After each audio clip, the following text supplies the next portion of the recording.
Assalamualaikum warahmatullahi wabarakatuh. Kembali bersama saya. Pada kesempatan kali ini, saya akan sharing bagaimana cara mengisi daftar riwayat hidup bagi lulusan P3K Guru tahun 2024. Mari simak videonya.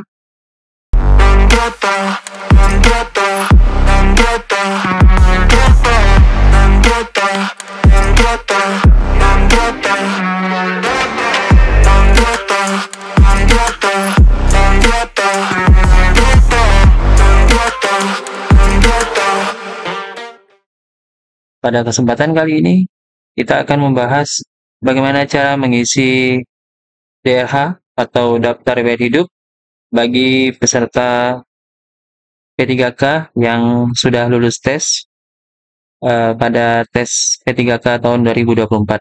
Jadi pada video kali ini saya akan membahas bagaimana cara pengisiannya ya. Jadi mohon maaf jika videonya untuk kali ini agak lama karena pembahasan kali ini akan saya jelaskan full dari awal sampai selesai ya, dari tahap pertama sampai tahap akhir pada pengisian DRH untuk P3K yang lulus tahun 2024. Oke, langsung saja kita mulai. Jadi silakan pertama-tama Bapak Ibu buka dulu situs dari sscasnbkn.go.id. Kemudian Bapak Ibu klik masuk ya. Kemudian nanti Bapak Ibu login ya. Masukkan nick dan password Bapak Ibu untuk masuk ke akun SSCN ASN Bapak Ibu. Setelah Bapak Ibu login nanti ya akan masuk ke sini.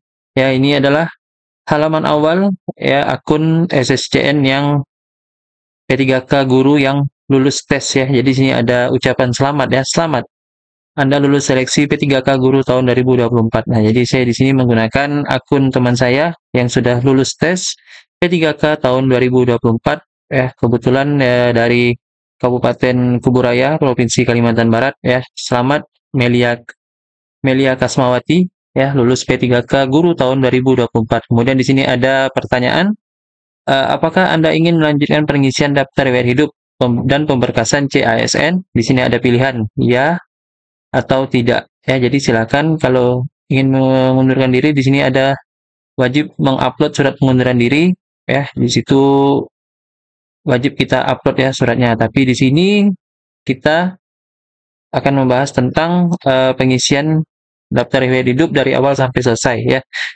Nah, untuk buku petunjuk bisa di-download di sini ya. Silakan bisa di-download di sini. Nah, ini buku petunjuknya ya untuk pengisian daftar riwayat hidup.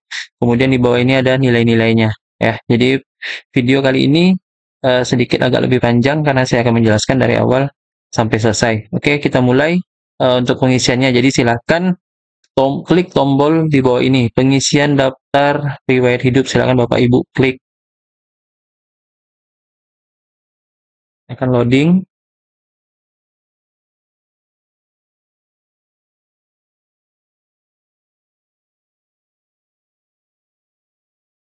Nah, ini adalah halaman awal yaitu tentang data perorangan. Ya, di sini pastikan ya biodatanya sudah sesuai ya.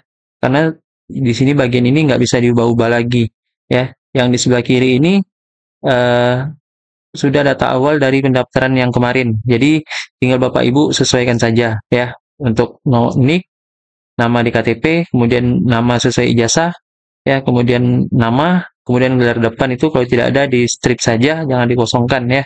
Kemudian untuk gelar belakang sesuai dengan ijazah ya. Kalau SPD diisi SPD, kalau SPDI diisi SPDI. Kemudian untuk tempat lahir ijazah ya, di sini eh, tempat lahir itu setingkat kabupaten kota yang tertera di ijazah. Jadi kalau tidak ada nama kota atau nama kabupaten itu tidak ada nama tempatnya, jadi diisikan saja nama kabupatennya ya. Ya, contohnya misal Bapak Ibu lahir di Sungai Ambawang ya, atau di Sungai Raya, itu kan nggak ada di sini, jadi isikan saja Kuburaya ya. Atau lahirnya di Batu Layang ya, nah, itu kan nggak ada, itu diisi saja dengan Pontianak ya. Jadi itu, jadi setara kabupaten atau kota. Kemudian tempat lahir yang ada di KTP ya, ini sudah terkunci atau sudah terlock ya sesuai data yang biasanya ada di eh, Dukcapil ya, biasanya seperti itu. Kemudian tanggal lahir sesuai dengan ijazah, ini sudah nggak bisa diubah lagi. Kemudian tanggal lahir dengan yang di KTP ini sama ya, 11/2/88. Oke, kita gulirkan ke bawah. Nah, ini ya untuk jenis kelamin ya sesuaikan dengan keadaan Bapak Ibu ya. Kemudian status perkawinan ya, di sini ada menikah, janda, duda atau belum menikah. Kemudian email wajib ya, email yang aktif. Jadi tolong dilampirkan email yang aktif ya, jangan email yang nggak aktif. Jadi wajib email yang aktif atau bisa Bapak Ibu akses ya. Boleh Gmail, boleh belajar ID itu nggak masalah ya. Tapi saya sarankan di sini menggunakan Gmail saja ya. Jadi itu. Kemudian nomor HP yang aktif ya, nomor WhatsApp ya yang aktif. Usahakan bisa dihubungi. Jadi sewaktu-waktu jika ada masalah bisa dihubungi. Kemudian alamat domisili di sini diisi ya, provinsinya sesuaikan, kemudian kabupaten kotanya sesuaikan dengan tempat tinggal Bapak Ibu ya. Kemudian kecamatannya di sini diisi kecamatan ya sesuai dengan kabupaten kota Bapak Ibu, dipilih saja. Kemudian kelurahan atau desa diisi, kalau nggak ada itu diisi lainnya. Kemudian isikan desa Bapak Ibu ya. Desa di sini desa Kapur, bisa desa Mekar Baru atau desa Batu Ampar ya, desa Sungai Ambawang atau desa Kuala Mandor B, bebas ya, sesuaikan dengan desa tempat Bapak Ibu. Maaf, jadi yang saya sebut tadi itu bukan desa ya, itu kecamatan, Kecamatan Batu Ampar, Kecamatan Kuala Mandor. Di kalau desanya itu biasanya seperti Desa Kapur, Desa Mekarsari ya. Jadi itu. Nah, kemudian untuk jalannya isikan sesuai dengan KTP Bapak Ibu ya atau domisili.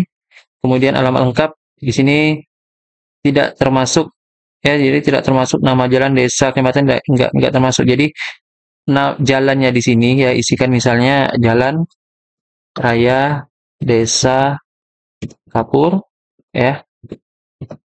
Oke, selesai. Berarti di sini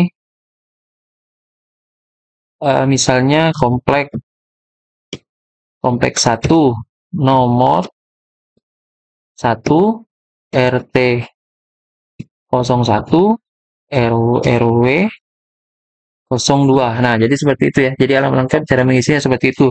Di atasnya nama jalan, kemudian di bawahnya alamat lengkapnya memuat nomor RT dan RW. Jadi nggak perlu lagi dimasukkan desa, kecamatan, nggak perlu lagi. Jadi cukup seperti ini saja. Kemudian yang di sebelah kanan data diri ya tentang fisik. Jadi tinggi badan diisikan dalam satuan cm, kemudian berat badan, kemudian warna rambut sesuaikan ya, ada pilihannya di sini.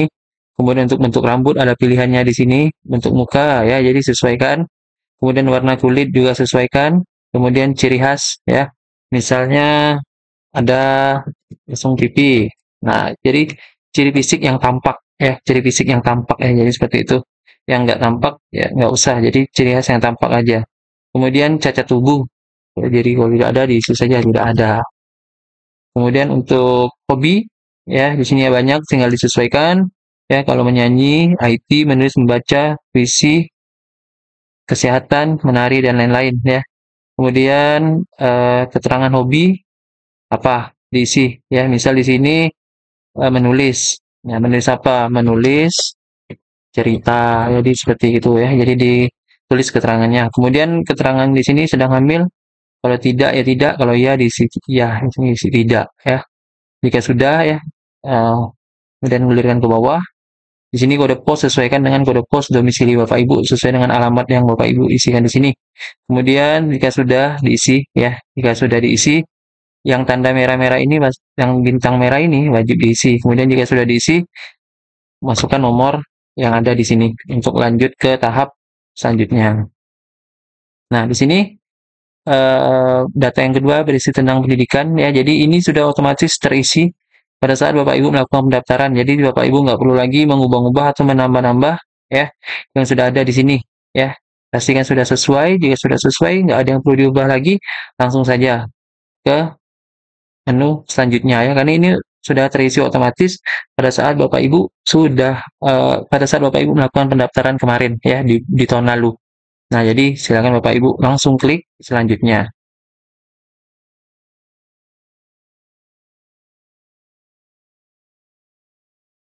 Nah, kemudian yang ketiga tentang data pekerjaan. Nah, di sini tentang data pekerjaan juga sudah terisi otomatis ya pada saat Bapak Ibu melakukan pendaftaran kemarin ya. Jadi jika ada yang ingin ditambahkan silahkan ditambahkan, kalau tidak ada ya sudah langsung lanjut ke tahap selanjutnya ya. Jadi kalau mau menambah bagian tanda jasa atau penghargaan silakan ditambah, atau prestasi silakan ditambah. Kalau tidak ada ya dan dianggap ini juga sudah selesai sudah sesuai, jadi Bapak Ibu tinggal lanjut ke tahap selanjutnya. Nah, di sini bagian terpenting ya, yaitu yang keempat, yaitu data keluarga. Jadi data keluarga ini wajib diisi Bapak Ibu ya, sesuai dengan keadaan Bapak Ibu sekarang. Cara mengisinya yaitu yang pertama-tama Bapak Ibu isikan dulu data suami atau istri. Bagi yang sudah menikah, ya, sudah menikah. Kalau yang belum menikah, untuk satu dan dua ini bisa dilewatkan, ya. Tapi kalau bagi yang bercerai atau sudah menikah atau sudah berpisah atau bercerai ini juga tetap wajib diisikan ya. Jadi kalau yang sudah berkeluarga satu dua ini wajib ya. Kemudian untuk yang belum menikah atau masih bujang atau gadis itu tiga empat itu yang wajib diisi ya, lima nggak wajib. Jadi itu. Nah di sini saya contohkan ya satu persatu untuk pengisiannya. Jadi untuk suami atau istri, data suami atau istri silahkan klik di bagian tambahkan riwayat. Nah, jadi silahkan isikan nik ya, nik pasangan Bapak Ibu ya, nik pasangan Anda. Kemudian kakak, nomor kakak. Kalau sudah di sini ada keterangan ya. Kosongkan bila sudah meninggal dan tidak memiliki nik. Kemudian kosongkan bila sudah meninggal dan tidak memiliki nomor kakak ya. Jadi silahkan dikosongkan kalau sudah meninggal ya. Kemudian untuk pekerjaan silahkan disesuaikan dengan keadaannya. Kemudian untuk namanya sesuaikan nama aslinya, tempat lahirnya ya. Tempat lahir ini diisi dengan nama atau kota ya. Jadi kalau misalnya dia lahirnya di Batu Ampar, Batu Ampar kalau diisi sini kan nggak ada. Ini kan nggak ada nih Batu Ampar. Nah jadi cukup diisikan Kuburaya ya. Diisi Kuburaya. Nah diisi kota atau kabupatennya. Kemudian tanggal lahirnya sesuaikan, perusahaan kalau nggak perlu silakan dikosongkan saja. Status perkawinan ya. Di sini menikah atau pasti. Kalau janda statusnya janda atau duda atau sudah berpisah disesuaikan saja ya. Kalau sudah apa menikah, di sini ada akte menikahnya, tanggal menikahnya, status hidup ini hidup atau meninggal ya. Kalau janda atau duda, akte menikahnya, tanggal menikahnya diisi, akte cerainya nomornya berapa, kemudian tanggal cerainya juga berapa diisi, kemudian statusnya sudah hidup atau meninggal. Kalau apa namanya itu cerai mati. Nah, kalau cerai mati juga diisikan ya. Biasanya kalau cerai mati itu biasanya kalau nggak salah saya itu tetap diisikan karena kan kalau eh, cerai mati itu kan tetap ada dapat aktanya, akta meninggal ya. Biasanya akta meninggal. Nah, diisikan nomornya di sini ya. Jadi itu. Di sini ada tulisannya statusnya hidup atau meninggal. Jadi biasanya kalau cerai mati itu biasanya diisikan akte meninggalnya ya. Tapi biasanya kebanyakan orang-orang kalau yang cerai mati itu nggak diisi status ini. Jadi banyaknya lebih banyak biasanya dikosongkan. Jadi sesuaikan saja dengan data atau keadaan Bapak Ibu dan data yang Bapak Ibu miliki ya. Jadi itu karena ini berhubungan dengan data tunjangan biasanya ya, untuk tunjangan penghasilan, tunjangan penghasilan yang dimasukkan ke dalam gaji. Kemudian untuk anak di sini kita sesuaikan juga ya untuk mengisi data anak. Yang pertama nicknya diisi ya, kemudian kakaknya, nomor kakaknya, kemudian pekerjaan anak silahkan diisi juga, kemudian nama anak, tempat lahir anak sama dengan tempat lahir suami atau istri tadi, tanggal lahir ya diisi juga, jenis kelaminnya apa, statusnya apa ya. Jadi itu. Kemudian untuk orang tua kandung ya diisikan datanya ya. Silahkan disesuaikan datanya ya. Data ibu kandung, data bapak kandung, begitu ya. Kemudian untuk saudara kandung ini juga diisikan berapa jumlah saudara bapak yang bapak ibu miliki ya. Kalau satu diisikan satu, kemudian dua diisikan dua, kemudian tiga diisikan tiga sesuai dengan jumlah saudara kandung bapak ibu ya. Walaupun sudah pisah kakak ya nggak masalah diisikan saja saudara kandungnya ya. Jadi itu. Kemudian untuk bapak ibu mertua juga diisikan ya. Kalau sudah meninggal otomatis tetap dikosongkan bagian diknya, tapi datanya tetap diisikan ya. Mau meninggal atau hidup datanya tetap diisikan. Kemudian ada tambahannya untuk suami istri biasanya. Kalau pekerjaannya itu PNS ya atau ASN biasanya kalau nggak salah itu ada nick ya, ada diminta nicknya. Jadi silakan masukkan nicknya, kemudian cari data ASN-nya di sini. Jadi kalau sudah terintegrasi datanya biasanya muncul di sini namanya dan NIK-nya ya. Jadi masukkan NIK barunya ya. NIK baru itu biasanya depannya itu tahun lahir ya, tahun lahir, bulan lahir. Ya, jadi itu tinggal disesuaikan saja ya. Jadi untuk kerjaan suami istri yang ASN ya, baik P3K, eh, PNS ya, TNI ya. Tapi biasanya kalau yang NIP itu kan ASN aja biasanya. Eh, PNS dan P3K. Kalau yang lain itu biasanya kalau yang TNI Polri itu kan beda lagi biasanya. Tapi coba kita coba ya. Kalau kayak Polri itu apa? Gitu. Ada nggak? Kita coba di sini. Nah, kayak tentara. Nah, ya nggak ada ya. Jadi yang untuk pengisian NIP itu hanya untuk yang ASN saja ya. Jadi itu. Oke, jika sudah terisi semua ya dari data 1 sampai 5 ini sesuai dengan data Bapak Ibu, kemudian klik selanjutnya. Nah, di sini keterangan organisasi kalau ada silakan ditambahkan ya. Nah, di sini organisasinya apa ya, sebagai pengurus atau sebagai apa, silakan diisikan kemudian klik simpan. Nah, di sini surat-surat ya, keterangan lain-lain nomor surat. Iya, nomor surat-surat. Ya, jadi yang pertama ini nomor surat keterangan catatan kepolisian itu SKCK ya. Jadi silakan masukkan nomor SKCK-nya di sini ya. Misalnya biasanya SKCK itu biasanya depannya itu Yanmas, nah 001 2025 biasanya. Nah, silakan disesuaikan dengan nomor SKCK yang Bapak Ibu dapatkan. Kemudian tanggal SKCK itu tanggal mulai berlakunya ya, atau tanggal dibuatnya SKCK tersebut. Kemudian nama pejabat penanda tangan SKCK. Jadi diisikan nama pejabat ya, seperti nama pejabatnya itu seperti nama polisi ya, nama polisi yang menandatangani SKCK tersebut. Jadi disesuaikan dengan SKCK yang Bapak Ibu miliki ya. Biasanya itu AKP namanya ya. Kemudian biasanya ada gelarnya. Nah, itu jadi disesuaikan dengan SKCK yang Bapak Ibu dapatkan. Kemudian yang kedua, eh, nomor surat keterangan sehat jasmani dan rohani. Jadi surat keterangan sehat jasmani dan rohani ini di sini ada ketentuannya ya. Silakan Bapak Ibu bisa baca ya.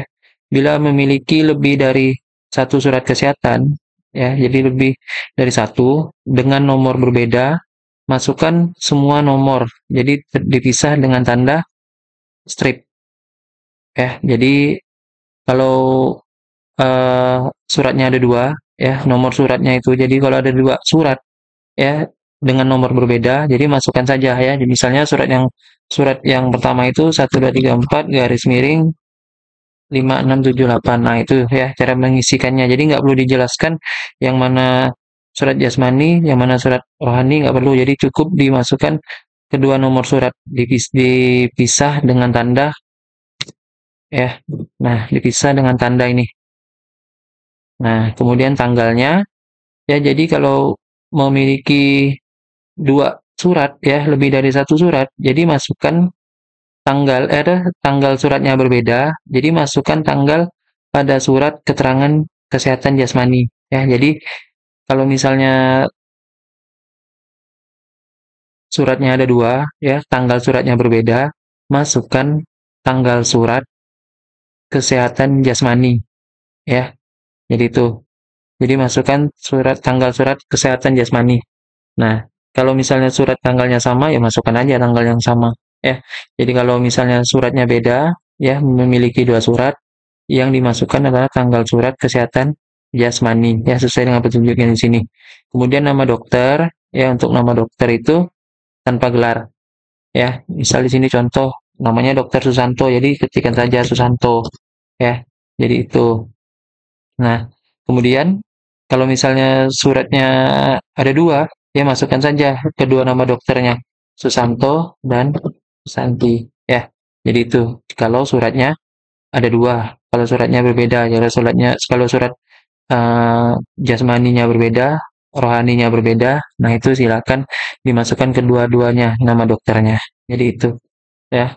Kemudian di sini selanjutnya nomor surat nafza ya, bebas narkoba ya, sesuaikan nomor yang Bapak Ibu dapatkan, kemudian tanggal suratnya ya, juga kapan ya, silakan disesuaikan. Kemudian namanya juga tanpa gelar ya. Misalnya dokter eh, nah misalnya dokter Susanti ya, jadi itu. Jadi nggak pakai gelar untuk nama dokternya ya. Jadi itu. Jadi keterangan ya, bagian keterangan lain yang dianggap perlu itu nggak perlu diisi ya. Jadi itu. Kemudian jika sudah sesuai silakan klikkan masukkan nomor A6, A7. Klik selanjutnya. Nah, ini masih ada. Jadi ini saya hanya mengisi agar bisa lanjut ke tahap selanjutnya. Nah, ini ya, sebelum Bapak Ibu mengunggah ya, Bapak Ibu wajib mengklik bagian cetak DRH perorangan dan cetak DRH riwayat ya. Apa fungsi dari mengklik kedua tombol ini? Ya, fungsinya adalah untuk diupload pada bagian sini ya, pada file pada bagian nomor 3 ya. Jadi ya saya jelaskan dulu. Jadi silakan Bapak Ibu klik dulu ya pada bagian cetak daerah perorangan, sudah terdownload, kemudian cetak lewat daerah sudah terdownload. Ya, kita buka. Nah, ini ya, jadi ini data riwayat perorangan ya. Jadi Bapak Ibu nanti print out bagian ini ya, Bapak Ibu print out bagian ini, kemudian Bapak Ibu tulis tangan di sini ya, tulis tangan nama Bapak Ibu diisikan di sini ya, tulis tangan Melia Kasmawati, huruf huruf balok semua. Kemudian bagian kabupaten kota juga diisi Kuburaya tanda kurung kabupaten kap tutup kurung. Kemudian tanggal lahir juga ditulis tangan 11.02 tahun 88. Ini wajib Bapak Ibu tulis tangan pada bagian bintang 3 ini ya. Nih di sini ada ditulis tangan ulang dengan data yang benar, huruf kapital atau balok menggunakan tinta hitam ya, itu wajib ya, ini jangan sampai terlupa. Kemudian Bapak Ibu DRH riwayat ini ya. Nah, Bapak Ibu scroll ke bawah. Nah, di sini isikan tanggal berapa ya, di sini sudah ada tanggalnya. Di sini tulis saja tempat Bapak Ibu membuat surat ya, contoh Kuburaya ya, atau Pontianak atau Palangkaraya atau Samarinda ya. Di sini tuliskan saja Kuburaya 8 Januari 2025, nama, kemudian materai 10.000, tanda tangan ya. Jadi itu. Jadi setelah kedua file ini Bapak Ibu print out dan Bapak Ibu isi, kemudian tempel materai, kemudian Bapak Ibu scan ulang filenya, jadikan satu file PDF ya. Jadikan satu file PDF. Nah, kemudian Bapak Ibu unggah ya dokumen-dokumen yang ada di sini ya, surat pernyataan 5 poin. Silakan Bapak Ibu bisa unduh di sini ya, kemudian diisi ya, dibubuhi materai, kemudian ditandatangan, kemudian diupload ulang, kemudian diunggah. Kemudian file SKCK yang diminta yang Bapak Ibu sudah urus di kepolisian setempat, kemudian Bapak Ibu unggah file scan-nya yang asli ya. Kemudian ini yang tadi ya, kedua file ini yang sudah saya jelaskan. Kemudian ini file surat keterangan tidak mengkonsumsi narkoba atau bebas narkotika ya. File scan aslinya unggah di sini. Kemudian surat keterangan jasmani dan rohani jadikan satu file PDF ya. Jadi kalau untuk pemerintah Kabupaten Kuburaya itu surat keterangan sehat jasmani itu biasanya SKD atau surat keterangan dokter ya. Kemudian untuk rohani itu surat keterangan rohani yang biasa diurus di rumah sakit jiwa ya. Biasanya itu ya untuk surat kesehatan rohani ya. Jadi kalau untuk yang jasmani itu biasanya surat keterangan dokter, yang rohani itu biasa dibuat di rumah sakit khusus atau di rumah sakit jiwa biasanya ya. Nah, jadi itu untuk filenya silakan yang asli di scan kemudian diunggah. Kemudian surat lamaran ya yang sudah yang sudah diunggah pada awal pendaftaran jika ada, kalau nggak ada diupload ulang kembali ya. Jadi itu. Nah, jika semua sudah ya, 1, 2, 3, 4, 5, 6, jika 6 file ini ya Bapak Ibu sudah unggah dan sudah dirasa benar, silakan Bapak Ibu klik akhiri proses pengisian DRH, kemudian eh, selesailah ya proses pengisian DRH untuk lulusan P3K guru ya tahun anggaran 2024. Nah, jadi sekian dulu video dari saya. Jika ada yang ingin ditanyakan, silakan di kolom komentar. Ya, saya ucapkan terima kasih yang sudah menonton dan saya ucapkan selamat bagi Bapak Ibu yang sudah lulus tes P3K eh, tahun anggaran 2024 untuk jabatan formasi guru. Ya, selamat menjadi ASN dan semoga menjadi ASN berakhlak. Ya, saya akhiri wabillahi taufiq wal hidayah. Wassalamualaikum warahmatullahi wabarakatuh.